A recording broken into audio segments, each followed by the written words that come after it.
Cecil, I got this universal joint model from a customer, but when I open it, nothing moves. How do I fix it? How to teach Solid Edge's assembly relationship tool to the younger engineer. Solid Edge's assembly relationship assistant tool. It mates your parts so you don't have to girl. First step, open your offending assembly file, yeah, that one. Choose your preferred template file. Ooh, metric assembly.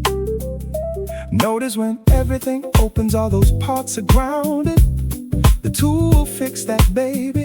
Next step, find that assembly relationship assistant. Use the command find it if you need it. There's no shame, it's just right there. Ooh-wee.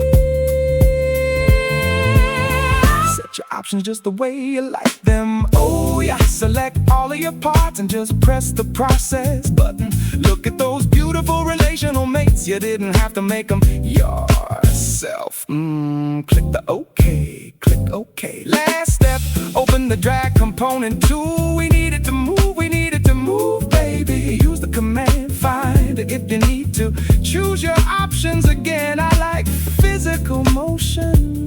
Look at it move, so sexy. Design Center, Solid Edge X. It's just so